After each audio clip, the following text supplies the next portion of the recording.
Hello student, welcome to my YouTube channel study time with Ravi.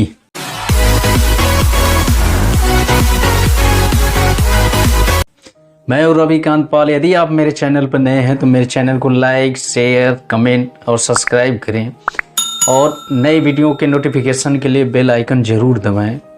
आज मैं एक topic लेके आया हूँ क्लास 12 के फिजिक्स का टॉपिक है। चैप्टर का नाम है वैद्युत विभव, इलेक्ट्रिक पोटेंशियल। उस चैप्टर से एक टॉपिक लेके आया हूँ। विद्युत क्षेत्र में वैद्युत द्विध्रुव की स्थितिज ऊर्जा, potential energy of an electric dipole in an electric field. तो आइए जानते हैं हम लोग वैद्युत क्षेत्र में वैद्युत द्विध्रुव की स्थितिज ऊर्जा के बारे में। वैद्युत क्षेत्र में स्थित वैद्युत द्विध्रुव की स्थितिज ऊर्जा उस कार्य के बराबर होती है जो कि उसको अनंत से वैद्युत क्षेत्र में लाने में करना पड़ता है। यानी ये जो वैद्युत द्विध्रुव है दो आवेशों से मिलकर बना है, -q और +q। इसको यदि अनंत से इस बिंदु तक लाने में या वैद्युत क्षेत्र के अंदर लाने में जो कार्य करना पड़ेगा वही इसकी वैद्युत स्थितिज ऊर्जा कहलाएगी। तो इसमें क्या होगा कि चित्र में ये प्रदर्शित है, तो इसमें दो आवेशों हैं, तो इनको अनंत से जब इसको ले आ जा रहा है तो मान लीजिए कि पहले धन आवेश को लेके आ रहे हैं अनंत से, तो इस बिंदु पर लेके आएंगे तो कार्य करना पड़ेगा। फिर उसके बाद ये जो कार्य होगा वह ये जो वैद्युत बल है प्रतिकर्षण बल के विरुद्ध कार्य करना पड़ेगा। तो ये जो कार्य होगा धनात्मक होगा, यानी वाह्यकर्ता द्वारा करना पड़ेगा। लेकिन जब ऋण आवेश को लेके आएंगे अनंत से तो इसको ये कार्य करना नहीं पड़ेगा बल्कि ये कार्य प्राप्त होगा। तो ये -q आवेश को +q आवेश की तुलना में 2l दूरी अतिरिक्त तय करना पड़ेगा या अतिरिक्त दूरी तय करना पड़ेगा। तो यहाँ जो कार्य प्राप्त होगा वह इससे इतना अधिक कार्य प्राप्त होगा, यह अतिरिक्त कार्य प्राप्त होगा। तो यही जो कार्य होगा, अब +q आवेश को लेके आएंगे अनंत से तो किया गया कार्य होगा तो उतना ही क्या होगा, -q के कारण -q को अनंत से लाने में कार्य प्राप्त होगा। दोनों का चिन्ह, इसका धनात्मक होगा तो इसका ऋणात्मक होगा। तो यहाँ तक दोनों का कार्य बराबर होगा, लेकिन -q को इतना अतिरिक्त दूरी लेके आ रहे हैं इस बिंदु पर, तो इतना कार्य अतिरिक्त प्राप्त होगा। तो ये उसके स्थितिज ऊर्जा के रूप में संचित हो जाता है। तो यहाँ पर हम लोग निकाल सकते हैं कि अनंत से -q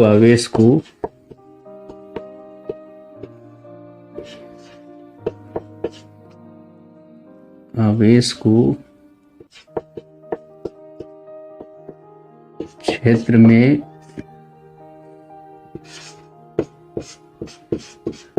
लाने में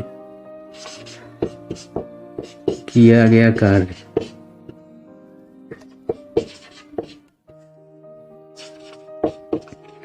अब ये जो किया गया कार्य हो, कार्य बराबर आवेश -q पर बल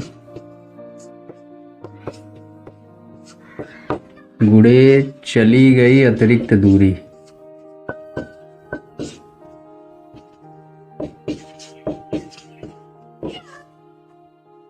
अतिरिक्त दूरी अब इसमें मान रख लेंगे हम लोग। आवेश -q पर बल F बराबर होता है q × E। तो यहाँ क्या होगा, -q × E हो जाएगा। अब गुणे चली गई अतिरिक्त दूरी, उसका मान 2l है। अब यहाँ से q × 2l को लिख सकते हैं, द्विध्रुव अघूर्ण P लिख सकते हैं, P × E हो जाएगा। अब ये जो कार्य है वह वैद्युत क्षेत्र में क्षेत्र के समांतर स्थित वैद्युत द्विध्रुव की स्थितिज ऊर्जा है। तो क्षेत्र के समांतर स्थित द्विध्रुव की स्थितिज ऊर्जा है, तो इसको साम्य स्थिति में इसकी स्थितिज ऊर्जा मान सकते हैं। तो इसको हम लोग u0 से प्रदर्शित कर सकते हैं। तो u0 बराबर लिख सकते हैं -pe लिख सकते हैं। इसको समीकरण 1 कर देंगे। अब यदि वैद्युत द्विध्रुव को क्षेत्र की दिशा से या साम्य स्थिति से थीटा कोण घुमाया जाए तो थीटा कोण घुमाने में कार्य करना पड़ता है, बाह्य स्रोत द्वारा कार्य करना पड़ता है। उसका मान होता है W बराबर होता है P1 माइनस कास थीटा होता है।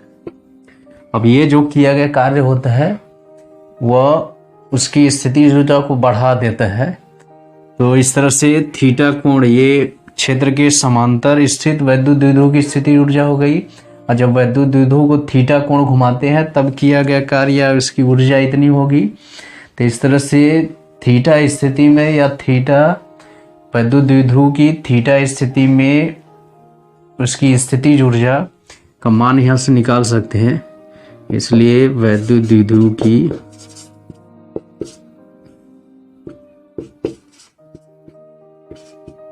द्विध्रुव की थीटा स्थिति में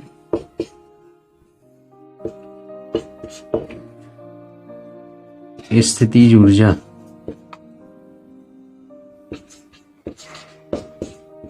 यदि थीटा स्थिति में स्थिति ऊर्जा u थीटा है, u थीटा बराबर लिख सकते हैं हम लोग u0 प्लस w लिख सकते हैं, क्योंकि दोनों जो ऊर्जा होंगे वही उसकी कुल स्थिति ऊर्जा होगी थीटा कोण की स्थिति पर।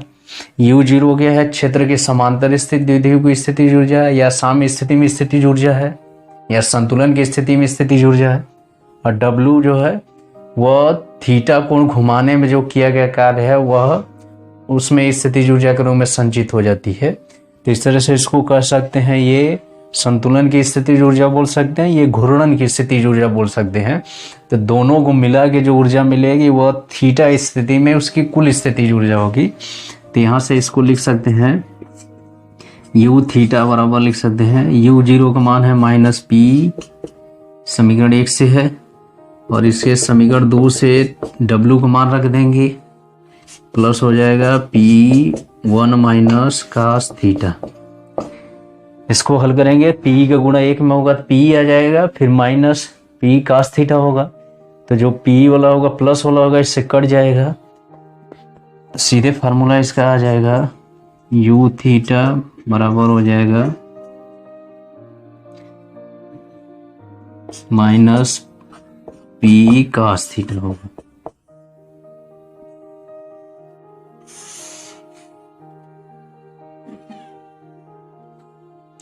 यही स्थिति ऊर्जा के वैद्युत द्विध्रुव की स्थिति ऊर्जा का व्यापक सूत्र होता है। यानी इसमें दोनों इसके जो कुल ऊर्जा होती है वैद्युत स्थिति ऊर्जा, इसमें दोनों समाहित होती है, एक संतुलन की स्थिति में, एक थीटा कोण की स्थिति में या घूर्णन की स्थिति में। तो ये हो गया वैद्युत द्विध्रुव की किसी वैद्युत क्षेत्र में किसी वैद्युत द्विध्रुव की स्थिति ऊर्जा का फार्मूला। इसके कुछ विशेष स्थितियों के बारे में हम लोग जानेंगे। तो हम लोग जान गए कि वैद्युत क्षेत्र में वैद्युत द्विध्रुव की जो स्थिति ऊर्जा है, यानी थीटा कोण में जो स्थिति ऊर्जा है u थीटा बराबर होता है माइनस पी कॉस थीटा होता है। ये फार्मूला होता है। अब इसी फार्मूले की सहायता से वैद्युत द्विध्रुव की विशेष स्थितियों का अध्ययन करेंगे हम लोग। पहला है इसमें कि यदि वैद्युत द्विध्रुव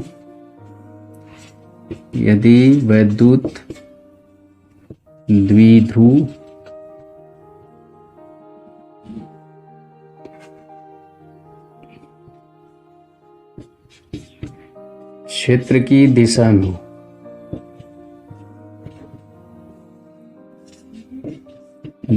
में हो, तो जब वैद्युत क्षेत्र की दिशा में होगा तो थीटा का मान यहाँ 0 हो जाएगा, क्योंकि वैद्युत क्षेत्र की दिशा में रहने पर थीटा का मान समानांतर रहेगा, थीटा का मान 0। तब उसकी स्थिति ऊर्जा हो जाएगी u0, तो u0 बराबर हो जाएगी माइनस पी कास 0। कास 0 का मान होता है साइन 90 होता है, यानी 1 होता है, तो माइनस हो जाएगा पी हो जाएगा, यानी उस समय उसकी स्थिति ऊर्जा न्यूनतम है, ऋणात्मक होती है। तो किसी भी निकाय की स्थिति ऊर्जा जितनी ऋणात्मक होती है वह उतना ही अधिक अस्थायी अवस्था में रहता है। तो इस अवस्था में माना जाता है कि जो द्विध्रुव होता है वह अस्थायी संतुलन की स्थिति में रहता है। ये होता है अस्थायी संतुलन की स्थिति, अस्थायी संतुलन, या इसको बोलते हैं स्टेबल इक्विलिब्रियम।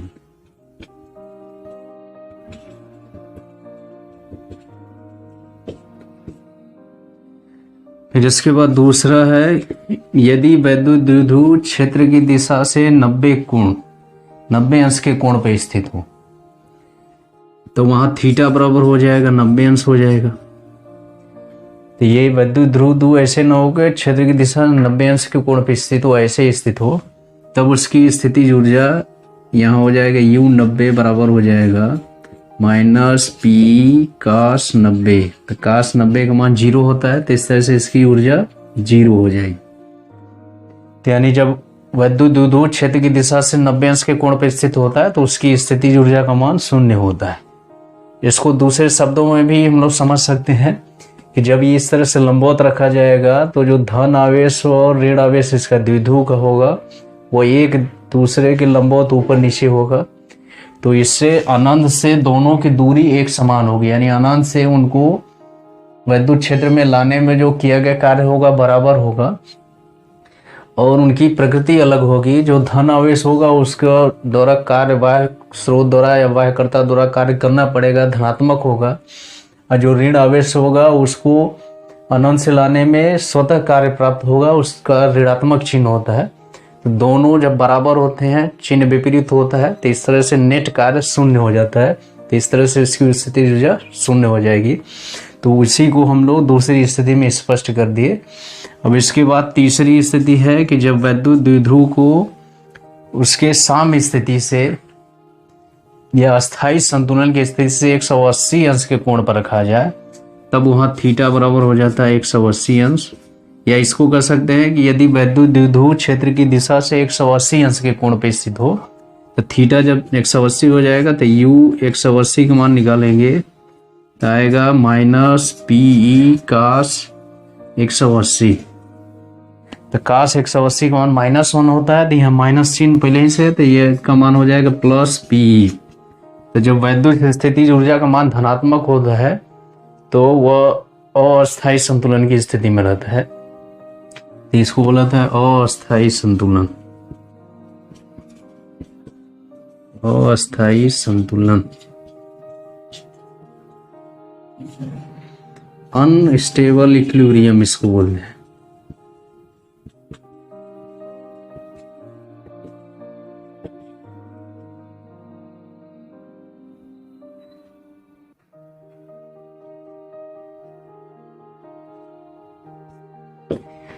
ये होता है अस्थायी संतुलन की स्थिति। तो ये 3 स्थितियां थी वैद्युत द्विध्रुव की। किसी भी वैद्युत क्षेत्र में वैद्युत द्विध्रुव की उसके स्थिति ऊर्जा के संदर्भ में 3 स्थितियां थी। तो आज के लिए बस इतना है। इसके बाद नए टॉपिक के साथ आएंगे, तब तक के लिए धन्यवाद।